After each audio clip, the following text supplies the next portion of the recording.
Vamos a analizar la situación de la UEF, sobre todo con lo que decía Paz en la nota, el tema de los reajustes finalmente y los ingresos que no se van reajustando al mismo tiempo. Vamos a tomar contacto con Rodrigo Palma, director ejecutivo de RPBM Consultores. Rodrigo, ¿cómo está? Bienvenido a Chilevisión Noticias. Hola Pablo, ¿cómo estás? Buenas noches. Gracias por estar con nosotros, Rodrigo. A ver, consultarle inmediatamente por este fenómeno. ¿Se esperaba que fuese antes justamente la UEF por sobre los 36.000 pesos? Sobre todo viendo cómo está la situación de la economía, la inflación en nuestro país. Bueno, sí, nosotros durante el año anterior, cuando observábamos el crecimiento de la inflación, precisamente una de las estimaciones era que por esta fecha podíamos estar acercando a los 36.000 pesos. Entonces, está de hecho lo que esperábamos a partir del incremento en los precios que observamos el año anterior. Ahora, surge con esto también los mismos cuestionamientos que vemos cada vez que la UEF va subiendo y llega a romper barreras.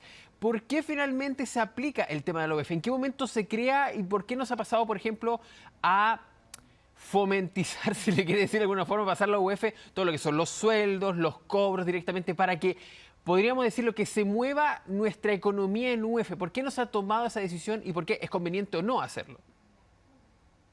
Claro, bueno, la UEF parte del año 1976 en el gobierno de Eduardo Frei Montalva, ¿vale? Donde precisamente lo que buscaba era que los bancos de fomento tuviesen un instrumento que les permitiera precisamente saltar o salvar la UEF, ¿no? O sea, perdón, salvar la inflación. Recordemos que en ese momento había inflación muy alta. Entonces, eso genera un riesgo para las operaciones crediticias, fundamentalmente las distintas operaciones de inversión. Entonces, se generó esta unidad de medida distinta que lo que hacía era internalizar, ¿verdad?, la inflación. Ahora, la pregunta que tú me hacías de por qué hoy día no todas las cosas se pueden ajustar hacia la UEF, como por ejemplo los sueldos, fundamentalmente porque eso es lo que generaría que ante una ola inflacionaria como la que estamos observando ahora, esto seguiría constantemente porque aumentarían los sueldos, estaría todo aumentando, por tanto, finalmente esta ola inflacionaria no se detendría nunca.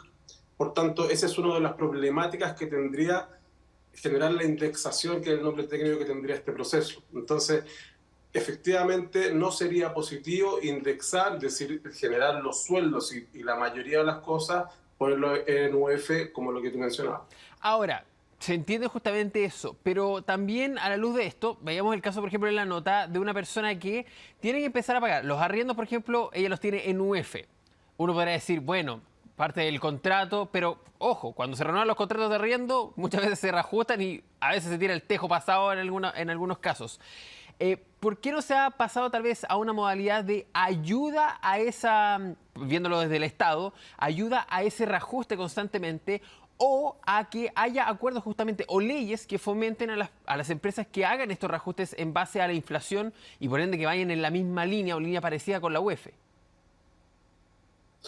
Bueno, un poco lo que hemos conversado, ¿no? La verdad es que el Estado finalmente tiene una capacidad limitada, ¿verdad? Entonces, lo que ha hecho el Estado fundamentalmente durante el último tiempo ha focalizado su ayuda a aquellos segmentos que tienen menores ingresos, Perfecto. entendiendo que aquellos segmentos medios y segmentos más altos tienen la capacidad para poder refugiarse o para poder sobrellevar de mejor manera estos procesos inflacionarios y no así aquella parte más pobre que se ve afectada con elementos básicos como por ejemplo los alimentos. Por ahí va un poco el asunto de por qué no se ha fortalecido este tipo de desarrollo, porque sería un poco lo que mencionabas tú, indexarlo todo, y el problema de esta indexación, insisto, en que no permitiría ponerle un freno rápido a esta ola inflacionaria como es lo que estamos observando ahora. Ahora, esto por el lado malo, ya vamos a tal vez analizar en distintos escenarios, pero por el lado bueno, ¿qué es lo bueno de esto de la UEF? Por ejemplo, tal vez una inversión, un depósito a plazo en UEF, ¿cómo se puede sacar provecho también de esta situación? Y a eso justamente también, se ve que la UEF no va a seguir creciendo como creció el año pasado finalmente, esto ya se va a estar más, se va a mantener en una meseta, podríamos decirlo.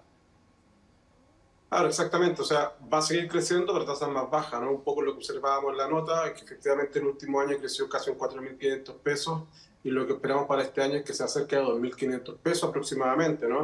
Porque estamos observando tasas de inflación o esperamos tasas de inflación para este año que están entre un 5 y un 6%, a diferencia del 12,8% que es lo que observamos el año 2022. Bueno, Respecto a la inflación, o sea, perdón, eh, respecto a la UEF en este caso particular, una de las cosas más relevantes que tiene es que permite que los créditos al... Recordemos que los bancos lo que hacen nos van a prestar un cierto dinero, ¿verdad? Y eso lo asocian a un nivel de riesgo. En este caso, al conocer, al tener internalizada la inflación, permite que los bancos, la tasa que nos van a cobrar sea una tasa menor. ¿Por qué? Porque ya están aminorando el riesgo, no hay el riesgo de la inflación. Ese es el lado positivo que tiene la UEF, que es muy poco palpable, ¿no? Es muy poco observable, pero efectivamente en términos teóricos, y hay estudios que lo han desarrollado, ¿verdad?, que demuestran que efectivamente los créditos cuando son en UF tienden a ser menos riesgosos, por tanto las tasas finales que se cobran también son menos riesgosas. Esa sería fundamentalmente la parte positiva de tener esta unidad de medida que es la unidad de fomento. Entonces significa que, a ver, uniéndolo por ejemplo con que las tasas hipotecarias hoy día están en un nivel más bajo de lo que se había durante la pandemia, por ejemplo. Sacarlo en UF es, si alguien lo quisiese hacer, si tuviera la necesidad, es la mejor manera justamente pasar al UF porque hay un menor riesgo y obviamente uno tiene que estar pendiente, pero el reajuste ya está hecho básicamente. Efectivamente, o sea, acá lo que observamos es que, por ejemplo, hoy día cuando tú vas sacando un crédito hipotecario, ¿verdad?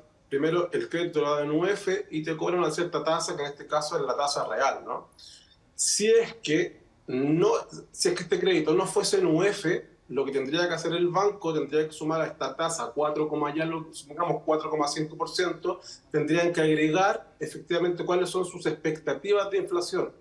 Y estas expectativas de inflación hoy día especialmente son bastante amplias, lo que hace que el crédito sea más riesgoso. Por tanto, lo más normal es que al final la tasa que tengas que pagar los contribuyentes sería mucho más alta que la que estamos pagando hoy día. Esa es Ahora, la parte, insisto, la parte beneficiosa de la UEF. Ahora, Rodrigo, pasando a lo que más se cobra en UF son las viviendas, normalmente.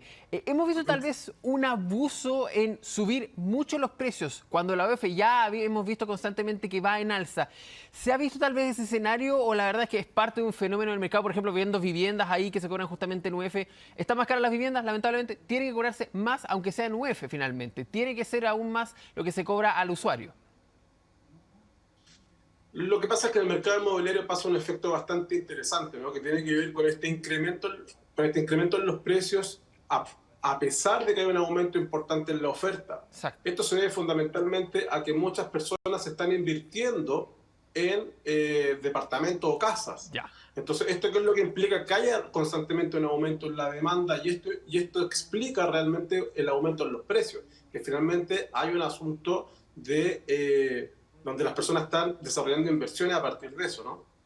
Ahora, con todo esto que hemos hablado, finalmente, donde tenemos que enfocarnos es en la inflación. Finalmente, ahí es donde vamos a ver cómo se va a desarrollar este instrumento. Exactamente. Recordemos que la UEF finalmente va creciendo en torno a la inflación del mes anterior. Por tanto, afortunadamente, como para este año esperamos una inflación que gire en torno al 5 o 6%, ya observaremos, ¿verdad?, tasas bastante más bajas de crecimiento de la UEF y esperamos ya para el año 2024 regresar a tasas de inflación que están más cerca de la meta del Banco Central, es decir, entre un 2 y un 4%.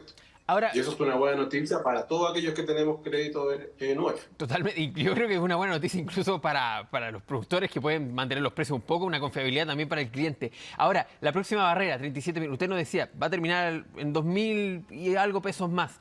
¿Cuándo se podría romper? ¿Cuándo ustedes proyectan? O la verdad es que es bastante difícil verlo. La verdad es que no tengo en este momento el cálculo hecho, no me recuerdo, o sea, sí lo hemos proyectado, pero no lo tengo en Ya. este momento a mano, pero según me recuerdo debería ser por ahí por agosto, septiembre.